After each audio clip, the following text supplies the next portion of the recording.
5 बड़ी बातें बाबा साहब अम्बेडकर के जीवन से जरूर सीखें। पहला, बाबा साहब अम्बेडकर रात में पढ़ाई में खो जाते थे। उन्हें बाहर की कुछ भी मालूम नहीं रहता था। एक बार जब वह अचानक उनकी स्टडी रूम में गए और उन्होंने एक पैर छुए तो बाबा साहब किताबों में डूबे हुए थे। उन्होंने कहा, टॉमी, यह मत करो, मैं थोड़ा अनचिंतित हूँ।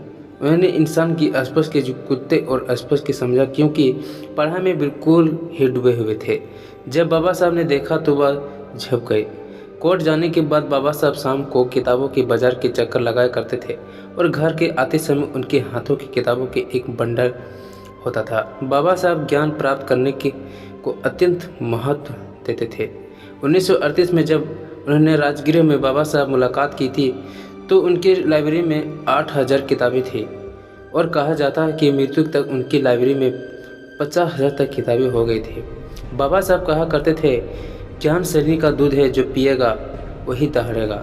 कहा भी जाता है कि विद्या कोई नहीं चुरा सकता, विदेश में विद्या ही मित्र होता है। वही अगर विदेश की बात करें तो जब बाबा साहब विदेश में शिक्षा प्राप्त कर रहे थे तो वहाँ के लाइब्रेरी में वहाँ के चपरासी से भी पहले आ जाते थे और चपरासी के बाद जब तक वहाँ पर रुकते थे, कहा जाता है कि बाबा साहब 14 से 15 घंटे तक से भी ज़्यादा पढ़ते थे। यह सभी को सीखने चाहिए कि जीवन ज्ञान प्राप्ति को अत्यंत महत्व देना चाहिए। अपने जीवन में हमको ज्ञान की ज़्यादा से ज़्यादा अर्जित करना चाहिए। नंबर 2, अपने समय की कीमत जाने। वही आगे बढ़े तो बाबा साहब या यदि कोई अपने यहाँ पार्टी में खाने पर बुलाता था तो बाबा साहब साफ इनकार कर देते थे।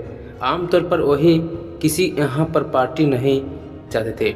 आपको लगता होगा कि शायद वह अहंकार में ऐसा करते थे, परंतु ऐसा नहीं। बाबा साहब अपने कानूनी कार्य से अलग जितना भी समय बचाता था वही समय को ज्ञान अर्जित पर पढ़ाई की देने चाहते थे।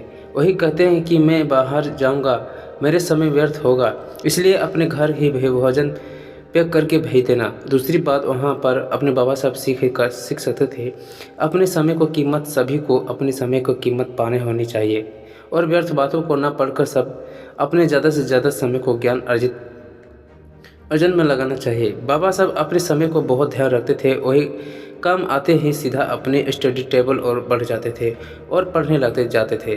कहा जाता है कि बाबा साहब देर रात तक पढ़ते थे और फिर जब वो कोर्ट में सुबह काम पर जाते थे, वहाँ पर भी दोपहर को जब भी समय लगता था डाक से आई नई पुस्तकें पलट रहे होते थे। दृढ़ इच्छा शक्ति या मेंटल थोरक्सिस।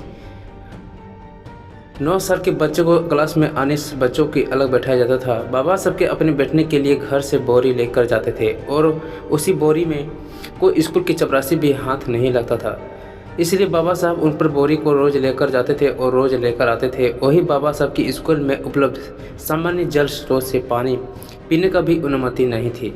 उनका चपरासी पानी दूर से देता था। जिस दिन चपरासी नहीं आता था उसे पानी भी नहीं मिलता था और उनको अनेक बार देखभाल और सामना करना पड़ा।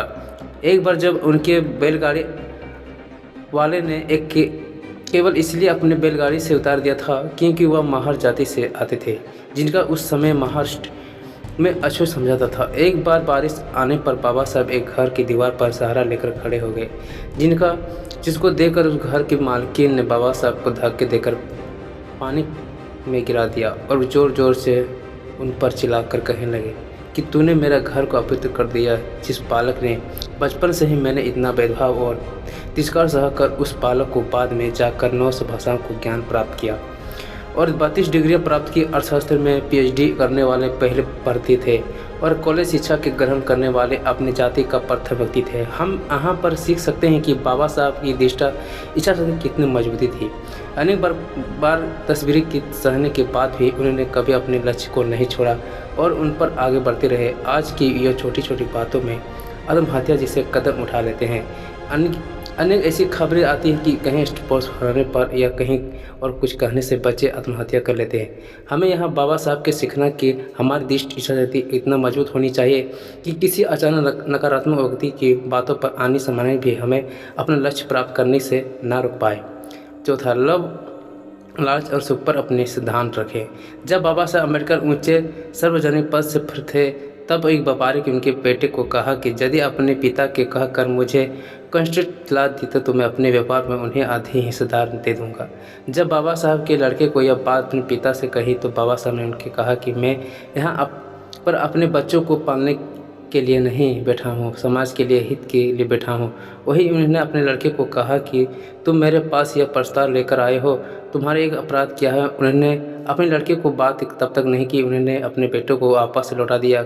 वही आज़ाद भारत बाबा साहब को मंत्रिमंडल कानून मंत्री के पद पर दिया गया था। जब नेहरू ने प्रधानमंत्री थे तो बाबा साहब को एक कानून को लेकर नेहरू को और अपने मंत्री को मतभेद हुआ, जिससे बाबा साहब ने मंत्रिमंडल की इस्तीफा दे दिया।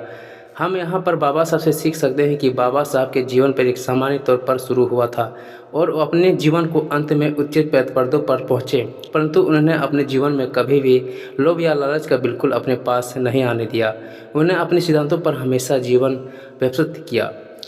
जहाँ आज तो नेता छोटी छोटी बातों पर बिक जाते थे, वही बाबा साहब बचपन पर अनुभव को भेदभाव पर सह कर भी अपने कभी भी व्यक्ति पर दाग नहीं लगाने दिया। आज के युवा बाबा साहब की सच्चाई रास्ते पर चलने वाले मूल्य सीख सकते हैं। नंबर 5, जीवन बड़ा होना चाहिए, लंबा नहीं।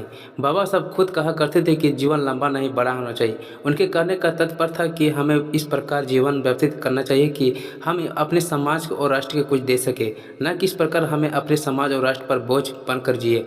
बाबा साहब अम्बेडकर भी ज्ञान प्राप्त करने के बाद चाहते हुए कि एक आलीशान और वैभवपूर्ण जीवन से सकते थे, परंतु उन्होंने भारत में आकर अपने समाज के लोगों के लिए जीवन पर्यंत संघर्ष किया और अपने समाज के हित के लिए गांधी से आंखों के आंखें मिलाकर तर्क वितर्क किए हैं। जय भीम, जय निवासी।